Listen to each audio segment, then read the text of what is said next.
Good morning. Good morning. Good morning. Good morning. I have the great pleasure of welcoming all of you to the village of Wadleigh, which includes FDA 2, and of course, the Wadleigh community. This day, we welcome and embraced. I'm going to wait until this sister gives me her attention because I really want your attention. This is really important. It's a fact that all men come from women. All people come from women. But one of the things we've tried to do in supporting women and in supporting that fact is to draw attention to the need for men, which is to say fathers and father figures, to embrace and celebrate who we are as a people. That's why this day is a sacred day. A little bit earlier, I had the pleasure of sitting in the library talking to this brother and that brother and that brother and this brother and that brother. And it was a pleasure.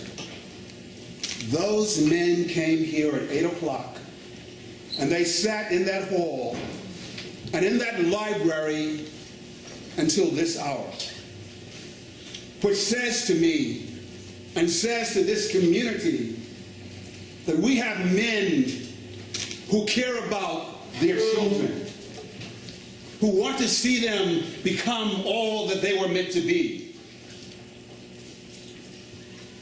I make those statements, and it applies to all of the fathers that are here.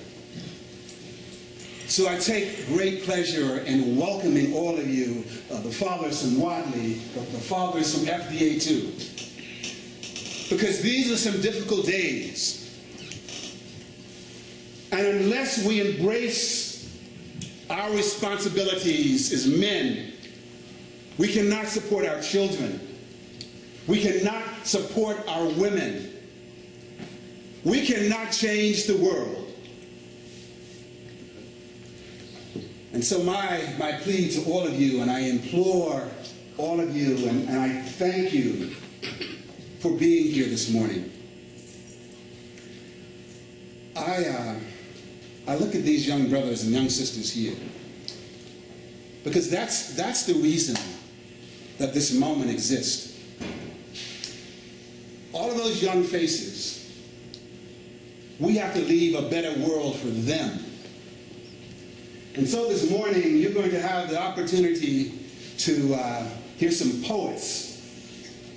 You're going to have the opportunity to hear Dr. Askia Davis. We're going to give you the opportunity to embrace the music of these brothers that you see here. But all of this is meant to celebrate those young people that are in this room and to celebrate the fathers that support them. Fathers and father figures. That is why we're here. So I thank you. This is a sacred moment. And I'm going to ask you just to indulge me a minute before Brother Tony Mitchelson comes forth to host this program, because Lena Green, Miss Green, she's going to be asked to come forth in just a minute. Miss Stallings, oh, ladies, come on in, have a seat. Miss Stallings, all of the adults that are here have tried to make this happen. So I ask you just to kind of bear with me for just a minute. As I was sitting in that room talking to those brothers, I had a lot of thoughts going through my head. And one of the things that occurs to me is something that Nelson Mandela said when he got out of prison. He said, our deepest fear is not that we are inadequate. Our deepest fear is that we are powerful beyond all measure.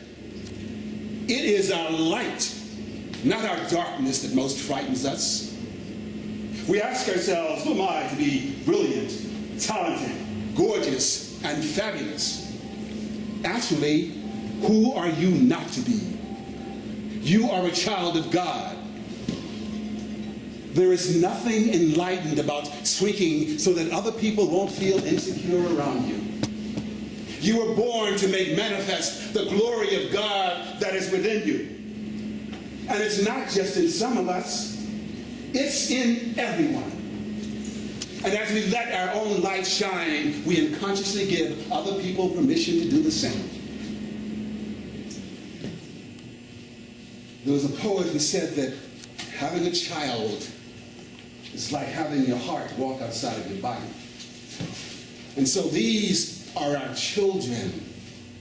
And it's like having our hearts walk outside of our bodies.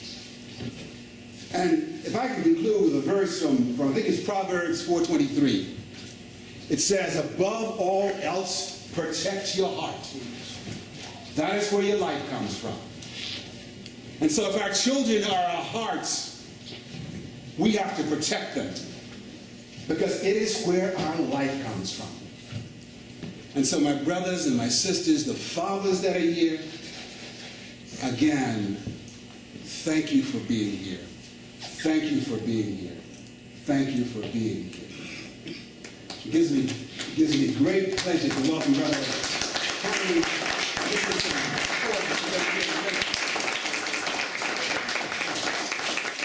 Thank you so much. I'm so glad to be here. I came here today to represent all of the dads who weren't able to walk with you to school today. I came here to represent all of the grandparents and the great-grandparents who couldn't be here with you today. They definitely want to be with you. They just had me come to represent them. Now, there's more of us in this room than you can ever imagine. First of all, let me say that in addition to those parents and grandparents who are thinking about you, we also just heard the drummings of Chef Satet. And that's ancestral music that they play. And what that does is that evokes the spirit of our ancestors, those dads and grandparents who also care a lot about you. And they as ancestors have a lot of power. And they are hovering in this room also because it's all with the same message. We are so happy that you are still in school. Your parents are so happy that you are still in school and making strides in your life. And I just came to say one other little thing, and that's my whole love is about children. I did the same thing. I want to say this to you parents. I did the same thing with my son, my daughter, and I went on all those field trips, and I came to the sessions like this here, and my son, they're both college graduates now, but my son finished school and Rutgers and NJIT with a degree in computer engineering. And the last 2 years, I've only seen them a few times. They sent him all around the world, 3 months in Beijing, 3 months in Shanghai, 3 months in Australia, Japan, and now he's over in Singapore. He left again, and that'll be 6 months over there. I'm mentioning that for this purpose. He sat in these same seats just like you young folks did. You have to keep yourself strapped into that idea that you have to always concentrate on your studies. Your parents are here to back you up. I'm here to back you up. I'm from the Lena Project. We're concerned with arts, culture, and education. Lena means to give a little something extra. So we always come out to support everything possible. Brother Paul said, listen, can you be there? I said, I changed my work schedule. When? Just tell me when. Because we want to support the efforts of what you are doing. So what this is all about today is like if you know Stevie Wonder, he has this thing. It's a fun day. It's a yours and my day. This is a day of celebrating you folks coming out and recognizing all of these young people who are striving to do something with your lives. Please, you're right around the corner. It goes by so fast. My kids were that age and it looked like just yesterday. And now they're out of the house gone.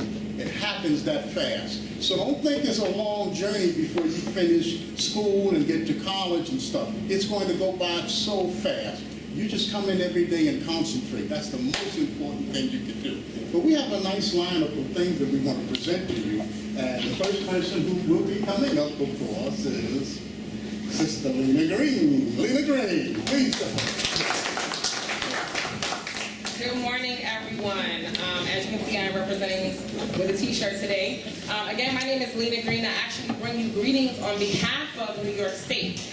So today, we are celebrating what's called Dad's Take a Child to School Day, but it really is a celebration of men and father figures, dads, uncles, granddads, godfathers, mentors, who are taking the time to make sure that they are invested in our children. So you're actually one of more than 600 schools that are participating in this initiative this morning. So I work specifically at the New York City Department of Health and Hygiene, but we have a large greater city partnership, again, not just with city agencies, but also with the federal government and with the state. So again, I just bring you welcome, greetings, and I hope that you enjoy today. Thank you. So I happen to run into, just let me ask you this question first though. Well, everybody here, the kids, how many of you don't want to learn? Raise your hand if you don't want to learn. Okay, all right, that's good. I had a little shirt from that school. I said, wow, it's a great school there. I have friends whose children graduated from there, and they've done miraculous things, you know. I said, wow, you teach at that school? And she said, yes. And I said, wow, that's a nice thing. That's a fantastic school. She said, it used to be, not anymore. I said, what are you talking about? And she said, not anymore. Kids don't want to learn. I said, oh, how did she say this? So my order was almost coming out, and I couldn't believe that she had said those words. And so as I was getting ready to leave, I had to ask her, how many kids told you they didn't want to learn? You see? It's so important that everybody is supposed to have the mindset that you kids are important. And if she had gotten a list and told me, yeah, I got 5 of them right here, then you got to double up on your duties as a teacher to help them because they do want to learn. That's not true. Some of the rumors that's being put out about you. You do want to learn. And all teachers are not like that. All the teachers in the school are great teachers. I'm just telling you, there are folks out there, not just teachers, but other people who say things about you as kids that are not accurate. It's your job to never raise your hand and say, I don't want to learn. I don't want to be anybody. Okay? I need you to really understand the importance of you doing that. A lot of lives depend upon it besides yours. And you're going to do miraculous things in your life. And just remember, every day that you were doing the right thing, you're proving that teacher wrong. Just want you to remember that part there. There's a great poet. I am a co-founder of the Leniac Project. This brother who's coming up now is the other co-founder of the Leniac Project. And we've been working for years and years. We've done things with the Leniac Project of having, hosting open mics, poetry, we do things at the Schomburg, National Black Theater, wherever we call, we have different functions to help out. We go into the schools, we do a variety. We invite school kids to do some things with us. I don't know if any of you kids are published. Any of you have published in the previous poetry books of Wadleigh? Anybody here? None of this group? Okay. So we've done something with the students who were published in the poetry books before. So this brother is dynamic. He really cares more than you can imagine. And he's a great, great writer and an even greater poet. I want to welcome to the stage Brother Wadleigh. Brother Tony Mitchellson basically said anything I could possibly want to say about fatherhood and the importance of having your father around. But I want to kind of take the back road with you for a minute. Because he said some nice things about me, but it wasn't always that way. I came up on the back roads. So when I was a kid about your age, I was getting into all kinds of trouble. Anything you can imagine, I was doing me and my brothers. So what I'm going to do is I'm going to share a poem with you that tells you a little bit about that time in my life, and then I'm going to go on to explain that it really doesn't have to be that way. This poem is called In the World of Be Bad. In the world of Be Bad, Mama wanted me to be good. Mama wanted me to behave. She wanted me to become like the little white boys on Leave It to Beaver and Father Knows Best. Wanted me to give up my wingtip shoes for penny loafers, my sweatbox wee hours of the morning grind-em-ups for 6 to 9 after-school sock hops, my C average for A student honors. But in the world of B-Bad, that just couldn't be. Lower East Side streets demanded that I pledge allegiance to the flag of conked-head jitterbug bebop, a flag that swung at constant half-mast because dreams and death had become synonymous. In the world of B-Bad, you be bad or you be nothing. Had to walk with skip-dip arrogance, kick butt at drop-down speed, go to school strapped, blue steel heavy. But it wasn't about disobedience. It was about trying to be something in streets that gave up nothing. Streets where B-badness was next to godliness and be cool was blasphemy. So I shook in the volcanic eruptions of rock and roll nights and street gang terror, cursed the myth of America's melting pot theory that raped my youth with the violent thrust of its racist contradictions. And I sold my soul to the world of B-Bad.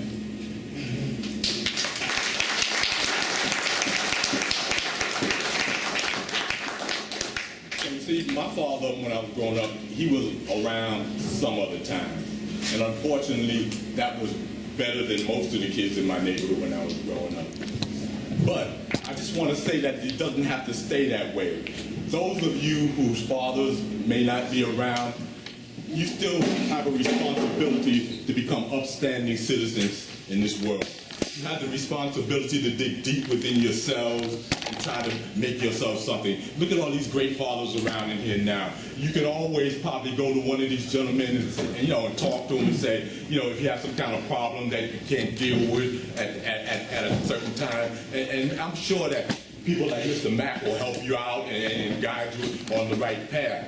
But you gotta kind of be strong. You gotta believe in yourselves.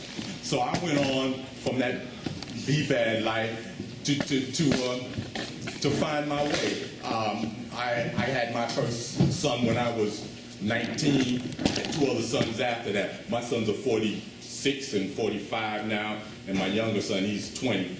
But, somehow I managed, by tapping into people like Martin Luther King, like Malcolm X, I managed to replace not having a father around all the time by looking at the examples that these people set, and I follow those examples. So you have a father whether you have a physically father around or not. So you can always tap into somebody important, somebody that can show you the way. And that's what I did. So now my sons, they all graduated, and I'm in my own business now. And who would have thought that anybody who knew me back then, that I would have my own business, that I would have multiple buildings that I rent out. But this goes to show that no matter where you start from, you can make it. And I know all of you guys are going to make it. No matter how rough it may be right now, again, there are people who can help you. You just got to reach out and want to go the right way. So please, make the right choices in your life. Go the right way. Don't let yourself get down. Always stay on the up road. Thank you. Looks are deceiving. This brother has done an awful lot of things in his life besides publishing the work of a lot of other people. He was a semi-pro basketball player. He's one of the original legendary Rucker folks. He was a professional boxer. He's done a lot of things, but his focus today is on helping our folks in whatever way possible, and basically that's through arts, culture, and education. We all have different backgrounds and things we do and what we do for a living. That's not what we did for a living, but it's what we do now because we know you young folks need it. And sometimes we inspire people. So I've been told that there's someone here who has, while listening to the work and hearing what's been going on, he wrote a poem. And this is a good thing when we have that kind of spontaneity. So please, let's welcome up here for this moment here, Brother Johnson. I'm Mr. Johnson. I was downstairs with a lot of the other fathers. I'm glad to see fathers came here and supported their sons or daughters or whatever today. My daughter actually thought I was going to be the only one here, so she didn't really want me to come. But I was saying, this is what fathers do. While we was downstairs, Mrs. Paul had us doing some work, me and Brother Keith here and whatever, and I had hurt my arm, so I couldn't do the work that she wanted us to do. So in the interim of that, I wrote a little poem, because that I can do. I just wrote this like 10 minutes ago, so bear with me. It's called Fathers and Daughters. Fathers and daughters. It bothers me that some fathers seem to fail in the artistry of raising and nurturing such a beautiful flower to me. A daughter, protecting her, correcting her, objecting, but never ever neglecting her. The love in the daughter's heart, it's free from the time that they're daddy's little girls. But what happens when they're older and their lives are in turmoil and daddy meant the world for you and left the family to be with another girl on you, or strung out because they always hung out, or living in a bottle on the corner, bummed out? That's not a real father. See, a real father is strong, proud, ambitious, hardworking, provider, a pillar of the community, a man of many hats, the king of the family that wears the crown, in fact, a mentor teaching his daughter the things that are meant for her to know so she can grow to be the beautiful flower so she can flourish in this cruel world and still hold her head up high as she reaches for the stars in the sky, but still be daddy's little girl. Daddy, where are you? Daddy, I need you. Daddy, help me. When these cries from a daughter are unanswered, it's so unfair. Unfortunately, my daughter will never experience that, because this daddy will always be there. Thank you, Brother Johnson. That's really, you need to speak with Brother Paul about that being in the next anthology. You know, that's a very powerful and important piece. And it says something else about our spontaneity as a people, that we have a lot to say and do. I'll give an example of this. You can't go anywhere and have a microphone and say, anybody want to have a few notes? And see if you don't have a jam session up in there, because we have that kind of spontaneity. We always have something to say and contribute to something. So that's a good example of it, and that's an important one, because he's speaking as a father and he's saying something to all of you. He's representing himself, but he's telling you what you should be like also. Always think about being there as you grow up, be there for your family. That's so important. This next brother coming up here, it's so important what he has to say. His life is miraculous. He's done so many amazing things. And he has some messages for you that are really important. Please welcome a round of applause for Dr. Askia Davis. I'm going to do a little bit of storytelling. First, I'm going to tell you a little bit about myself. Then I'm going to talk to you a little bit about my son. This is my son here. This is a book my son and I wrote. We've been here at Wadleigh and we've been here at Frederick Douglass Academy a number of times, talking to the young people. I retired from the Board of Education about 6 years ago. I have been the Deputy Regional Superintendent for schools in the Bronx. I had 140 principals reported to me, representing 99,000 kids. So I saw a lot of life. I was also the superintendent here in Central Harlem for District 5 for about 18,000 kids. As a superintendent, I always felt that the most important thing was to really look at the young people and look at the kinds of dreams we wanted for our youth. This is my son at 3 and 5 years old. And this is the school he's at. And you can see the kids he's around. Now, when kids are 5 years old, when boys are 5 years old, we as fathers, we are very aware of the people that we want them to be around. Then they get to high school, We don't go to high school. We're not aware of their friends. We only see their friends as objects. You're hanging out those knuckleheads. What do you do? We don't really know their friends. We know them at a distance. And that is a problem. That is a big problem. That's why so many of our boys and our girls, they fall on the wayside. I go around to schools with my son, and we ask the young men, when you want to talk to a girl and you see a girl that you're interested in high school, what is the first thing you look at in that girl? And you know what all the young men say? The booty. It's sad. It's tragic. They have not been taught that the first thing you do is to look into the eyes. You got to look into the eyes. We're not having those conversations. So, my son, when he got to high school, I didn't want to listen to his music. I didn't want to listen to Waka Flocka Flame. I didn't want to listen to Kanye West. And I sure damn did not want to listen to Nicki Minaj. Good thing he wasn't into Nicki Minaj either. Thank God. So here it is. Here's Kanye. Here's Jay-Z. Here are all these people that you know of and you admire. Beyonce, I was talking to a young lady this morning. She was telling me, what did you tell me this morning? Who do you like in terms of being a guitarist? Beyonce's guitarist, Dee. Who happens to be a very good guitarist? I happen to have seen her at Madison Square Garden with Beyonce. So my son was, he was playing his music one morning, and you guys are a little young, but you may remember the song, I'll Be in the Sky. I'll be in the sky. Do you know that song? No. Okay, so, all right, do you know this one by Waka Flocka Flame? Yes. Okay, what am I going to sing? Oh, let's do it. You know that song? I F my money up, now I can't re-up. Ran up in this spot just to get my stacks up. Now I'm back on deck. So shorty, but the F you want, credit each fight. But they didn't put the F you want, lock my CEO up. Now I'm back to coke up. Jigger stuff it, hang them by the rope. You know that song, right? So you guys are young. Okay, but anyway, that's what my son was listening to. So I didn't want to hear it. I decided that in order to take my son to the places he needed to be, I had to go to the places he was.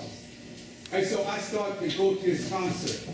I went and listened to stupid Kanye West at a concert. And you know what was good about that? It's because I took my son and two of his best friends. And so I heard all their conversation in the car. I knew what was going on in their heads.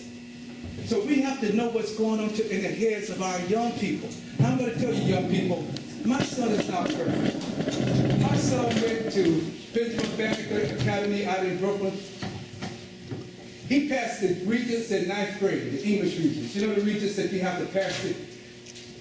He went to honors English in 10th grade, got a perfect A, 100, 11th grade, 100. He gets to 12th grade. I ain't going to English. Why am I going to English? I've already passed the Regents. I don't need any more English. Right? He's a senior now. I've been selected to 10 of my top schools. I don't need to go. So, as a father, I had his teachers become snitches. Right? So Mr. Miller, his English teacher, called me one morning, and he said, Dr. Davis, your son is not in class. Now my son is 6'5", 220 pounds, started the basketball team. At that time he was only 195 pounds. Started basketball team, been written up in the newspapers, etc. He's in the gym at Benjamin Banneker High School. Everybody else is BFFs. And I looked at him, and all I did was,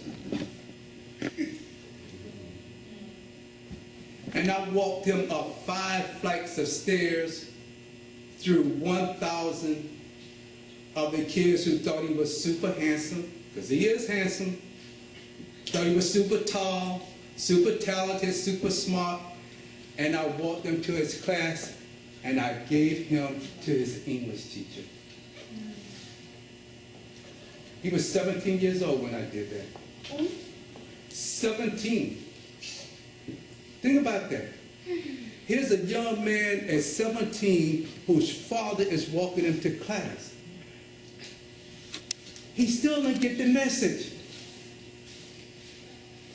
Come March, he figures he's gone to classes for 3 months. His father's forgot about it. You know how they think we forget about everything? They don't think we know anything. They really don't.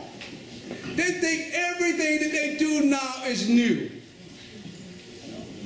They call it swagger, we call it bopping. Right? Everything that they do, we've done. Or we know somebody else who did it around us, and we know the consequences, right? And that's what we got. So my son, he did not go to his class, so he called. So I found out. I picked him up. I was taking him to get his graduation pictures. He got in the car, and he'll tell you in the book, he says, my father put me on full blast in front of all of his friends. Now I can't curse in front of y'all because y'all are a little too young. So I can't tell you what I really said. But I told him, I said, let me tell you one effing thing.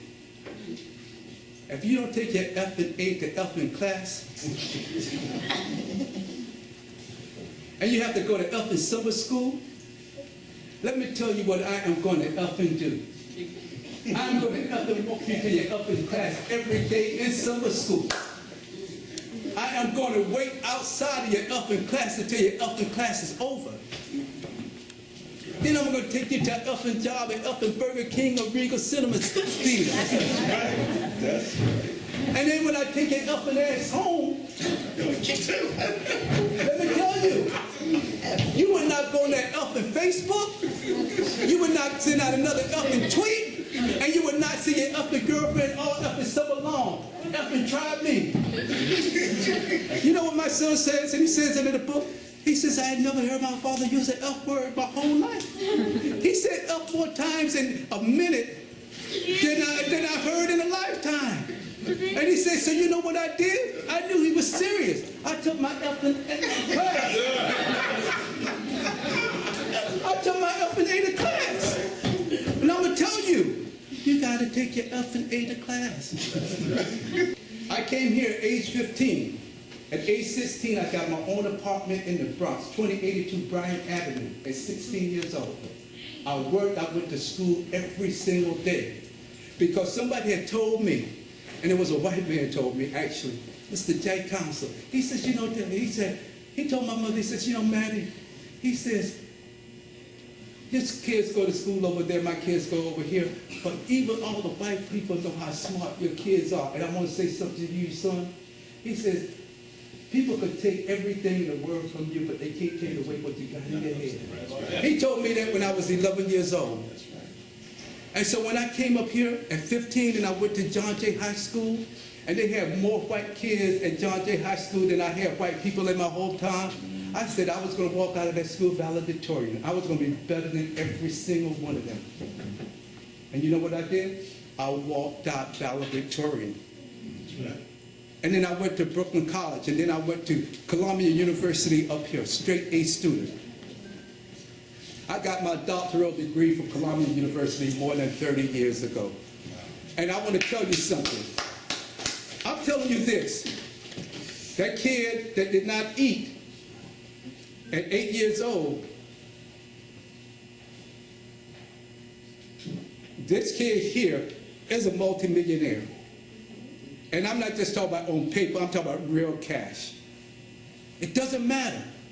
That doesn't matter. What really matters is my daughter said to me one time, she says, Dad, what matters is what's here. And what's here is a love and appreciation for people, because greatness comes when you are able to enrich the lives of somebody else. Amen. It is so true. And that matters. And then what also matters is what's in your heart. The fact that you have to struggle, that you have to strive. Nothing, you know, nobody stood up and said to me, look, welcome to New York. you're 16 years old, 15 years old, let me give you this. There's nobody waiting outside on 114th Street to give you anything. They're not waiting to give you anything. When I went to Benjamin Banneker High School, and I give a lot of respect to the fathers who are here and the mothers, let me tell you something. My son said, Dad, I got a perfect report card. Why are you coming to open school night? Dad, Mom, I want to play basketball around the corner with my friends. My friends are felon and their fathers are not here. So why are you here and I'm passing? You know, it's high school kids. You don't want your parents around.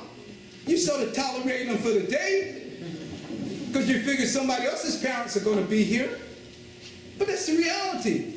And I told them I went every single time. Our kids are up against a lot. They don't realize how much they are up against. And that's why we have to protect them. I want to say this. My son tells lies, but he's not a liar. It's true. Think about that. We cannot take the mistakes that our kids make and label them the mistake. Our kids are not their mistakes. We have people who calling their kids fools, stupid, all kinds of things. We have to uplift our kids.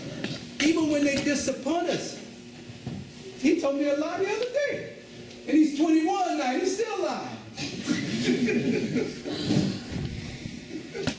But he's not a liar. He's my son. So I have to look at not what I don't want, but what I want. You understand? I have to look at not the punishment, but the goal. Because you can punish kids all you want. It's like Adrian Peterson hit a 4-year-old kid cannot process a switch. He processed that. All that kid processes is, my dad doesn't love me. You may be saying, I'm whooping you, boy, because, you know what I'm saying? We have to look for the goal. So whenever my son made a mistake, I always said to him, is that there are two yous. It's the you that just made that mistake and the you that you can rise above that mistake. So you have to choose which one you want to be. Do you want to live with your mistake or do you want to rise above that mistake? We need to teach our kids how to rise above. And we need to go to the places that they go. We need to know their friends. You know, my son gets angry because his friends love me. He gets angry. Because when I went to his basketball games, I was up there in the basketball thing, and I was saying, be a beast, be a beast. You know, he's jamming, and I'm screaming, and I'm like, and they said, man, oh, your father's real cool. They ain't no kid want to hear their father is cool. They don't want to hear that. But guess what? His friends are not 21. They're all my Facebook friends. They won't let their parents get on their Facebook page. But they let you. But me, they send me friend requests. Because they only want me to know what they're thinking and what they're living, but they also want to know what I'm doing. And they know they're going to get a positive message from me. So what I'm saying to you is, as the brother said before, and I'm ending on this point, is that the most precious thing is what Paul said. You know, our hearts are outside of us. It's our kids. And we need to encourage them. We need to motivate them. And I would tell you that on that book here, this book is 400 pages. So this is not one fly-by-night book. We've been all over the United States with this book, radio, etc., talking about what it is to be a father, to have love, but at the same time to make mistakes, because I am so imperfect.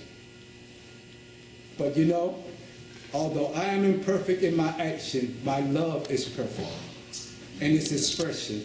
And that's what I'm aiming for. I'm going to do a poem now, and this particular poem is my life song. I read it a lot, everywhere I go, because it's about you. It's about you, okay? It's called Beyond Jenna. We will not give you our young. Won't hand them over like field bursts and bales of back-breaking cotton.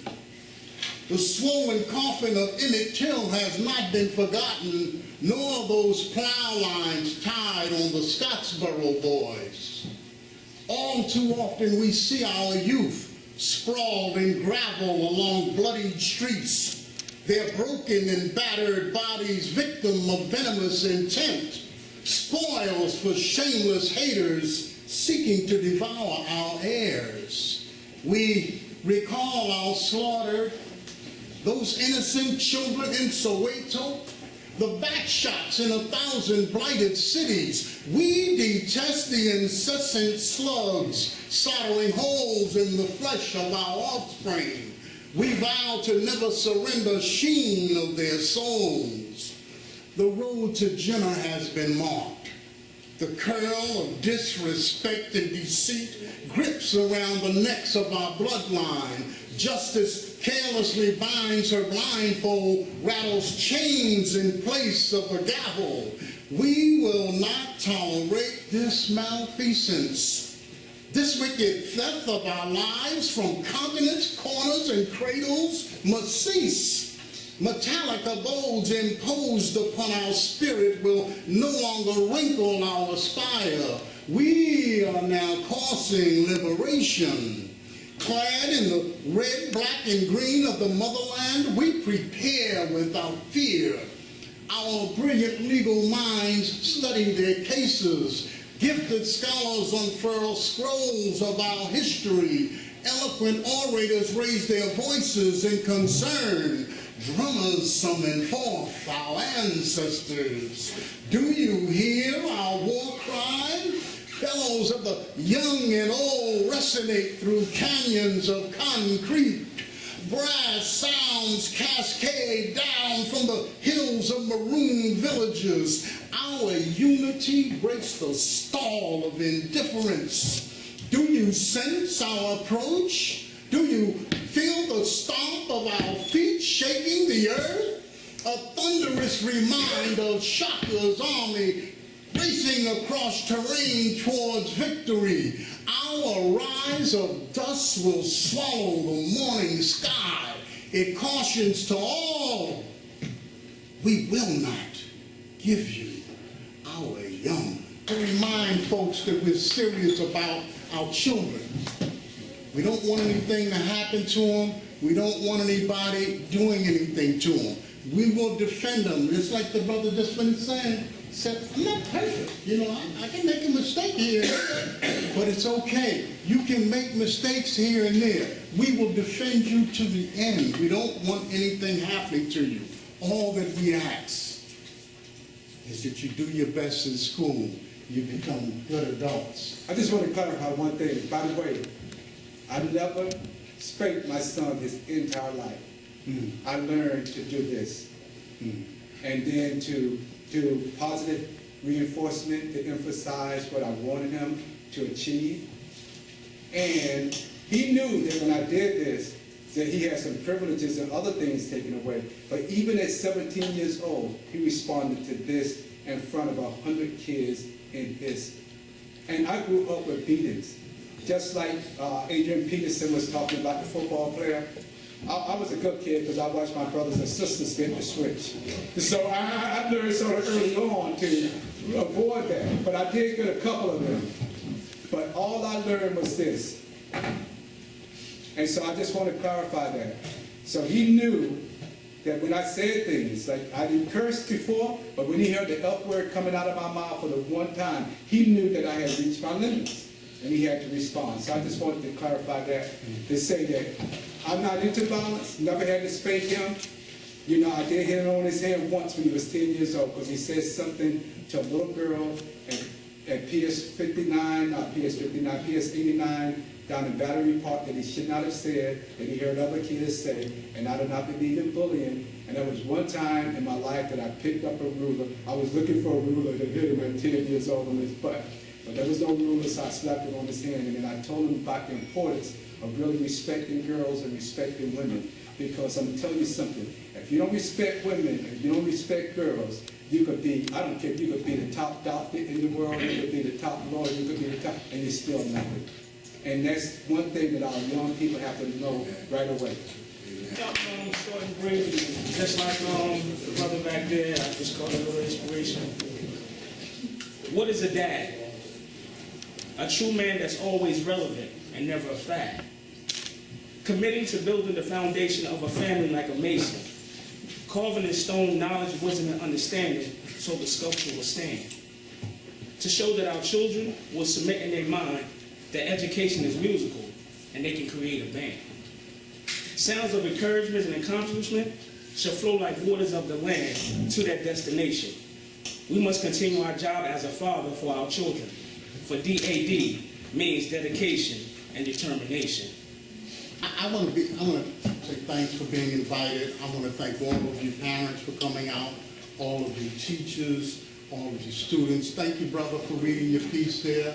Yeah, this is so important that we express ourselves, not just to ourselves, but to our children and to each other. And that's exactly what's been happening here. And as the brother pointed out, how he spoke with his child, he had to say something in a way to get his attention. Sometimes we as parents say things in a way to you that you may not totally understand a particular way, but we're always concerned about you. So please listen to your parents. It may sound a little off sometimes, but there's a method to the madness of caring about you. And another person who cares about you, you students here, you know the librarian. You know what he does. He's soft-spoken and does things to help you all of the time. He has your interests at heart. He organizes so many things. I mean, the books that have come out of here, I'm just saying this because Wadleigh and I help people publish books. We have a singer who's at the Apollo now trying to bring amateur night. And so we try to help people, but it's not often that somebody in the position of a librarian can get a chance to really motivate people in a special way. He's done that. Book number 6 is about to come out. You know, this is an amazing process this man has done here, and I want to give him a round of applause and welcome him back up here for caring about everybody here.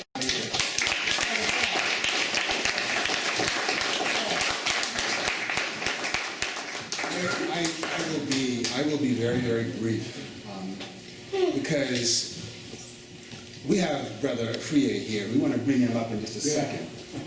But we would be remiss if we didn't ask the fathers in the house to stand up. Yes. All the fathers in the house, stand up. All the fathers in the house, stand up. All the father figures in the house, stand up. Stand up.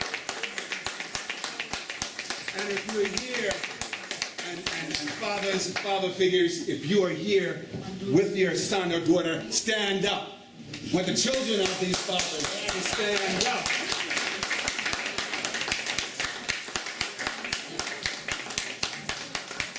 Stand up. Stand up.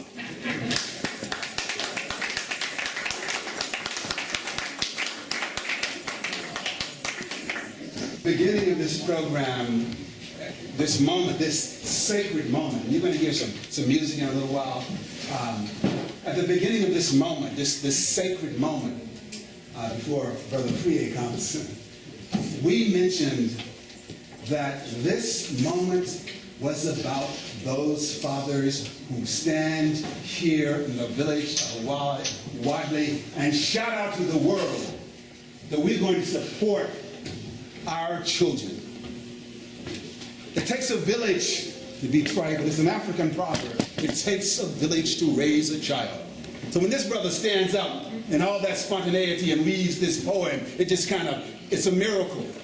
When this brother stands up and he reads a poem unplanned, just yesterday, where's Miss Stallings? Miss Stallings, just last evening, I was upstairs talking to Miss Stallings about this moment. And she said to me, Some of it was frustration, but she said that she regretted the fact that so many of our young people don't understand the importance of getting an education.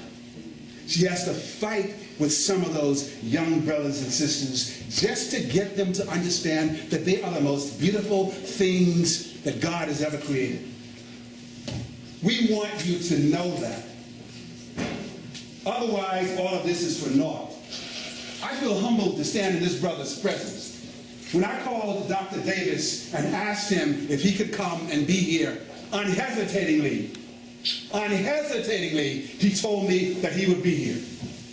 So I have to thank you, my brother. I have to thank you.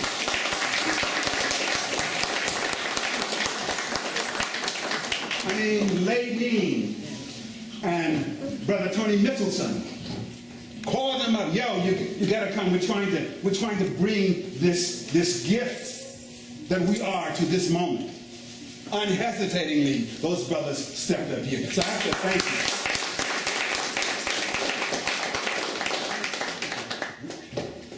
We have Brother Dwayne Mitchell.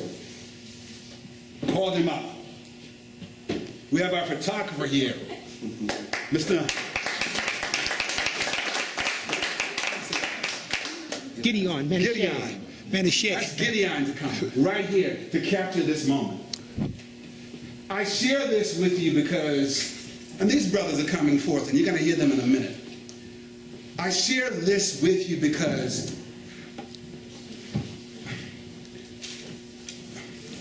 I get very emotional when I think about, and I see brothers and sisters struggling just to make some sense of the moment.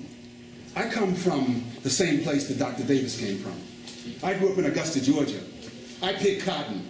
That open ditch that he's telling you about, I remember it vividly.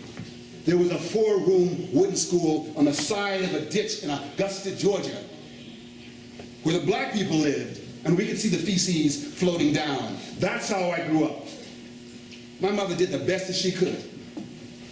So when that brother says that, it reminds me and it affirms just the faith and love that somebody whose name I may never ever know, so that I could stand here. And Tony said, Paul helping in the library, that's irrelevant. And I appreciate you saying that. But we're talking about trying to make sure that the world receives you. The world needs you. The world needs you. Otherwise, humanity is dead. We need your music. We need your poetry. We need your intellect. We need your empathy. We need to see you so that people will see that the world is a rainbow. We're brown and ebony black and beautiful. There are too many Trayvon Martins. There are too many Michael Browns. Those things have continued, and we need to put a stop to it. And the best way to do that is for you to embrace what you have here. So having said that, and I ask you to stand, my brothers, I thank you, I thank you, I thank you, I thank you for being here. Lena, I know we're going to make some presentations. We're going to have you to come forward in just a second, but Mr. Frier, we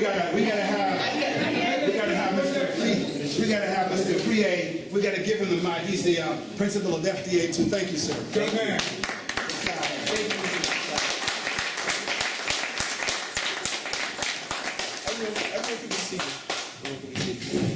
I am going to be very, very, very brief. I want to welcome you to the campus. I want to thank everyone for coming out. We've had families here from about 8 o'clock this morning, just waiting for the opportunity. And I think it's a tremendous opportunity, tremendous statement we make to the community when our fathers come out in support of their children's educations. When Mr. McIntosh was talking about his experience growing up and those invisible people, those hands helping get him over, we all have that in our story, in our struggle. And it takes community really to rear our children the way that we want. And it takes your involvement and your commitment. This is my second year participating in this event, and every year it has been very, very special. So again, thank you. One of the other institutions in this community that seeks to support what we do in the village of Wadleigh is the NAACP. And it just so happens that we have a member of the NAACP here, and a member of a larger body of institutions that seek to support everybody in this room. And I know this brother in the back, he walked in with his son. He said he didn't want to say anything, but I'm going to pressure him for just a minute. But first I'm going to ask Ms. Harris if she would come up and just share a brief word with you. Ms. Harris is with the NAACP. Anyway, I want to congratulate you all for being here. It's wonderful to see you, and we definitely are hoping that there'll be more and more fathers and men being involved in the lives of the young people. So please keep doing what you're doing, and we'll keep supporting you. Thank you so much. Yes, and but you're going to get word about a back-to-school rally that we're going to be having in a couple of weeks, probably at the State Office Building on 125th Street. And we'll be giving out backpacks and school supplies, etc. So Mr. McIntosh will let you know when we have the final word and place on that. Good morning, everyone. My name is Dennis Frank. I work for New York City Office of Child Support Enforcement. So I really didn't have anything prepared. I started to prepare something, but I got here a little late. So, long story short, I just want to tell you a story that I hope you get something out of it. I have my amazing son Isaiah Frank with me. I'm so proud of him and I love him. I just want to tell him that.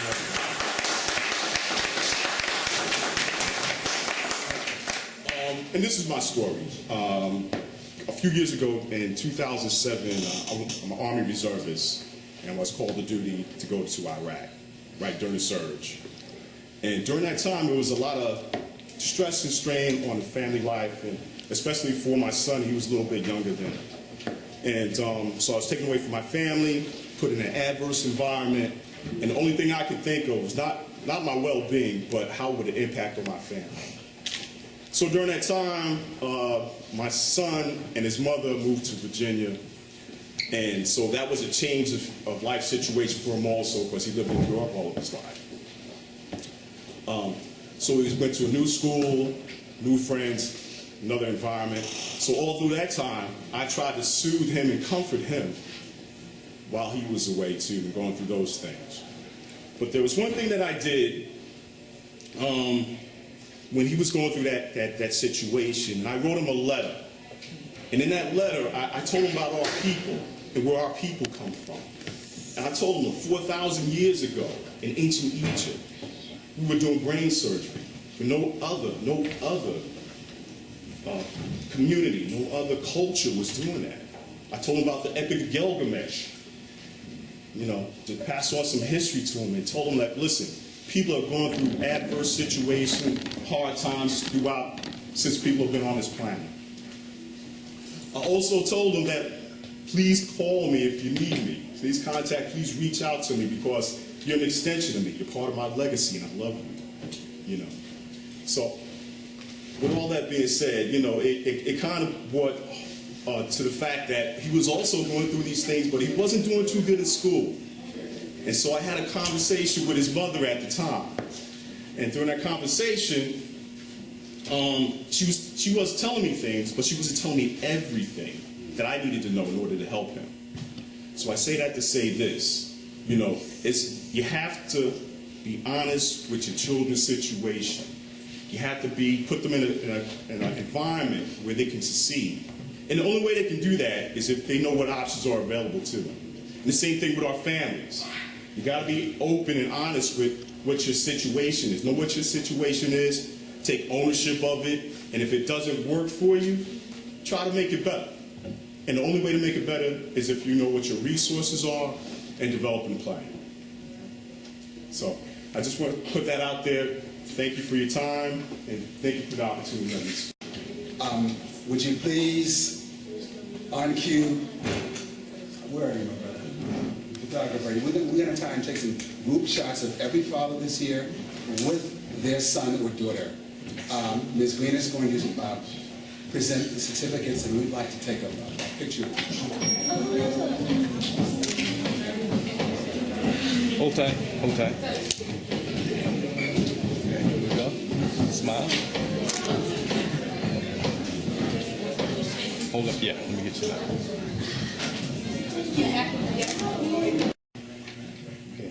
Okay, Everyone look this way.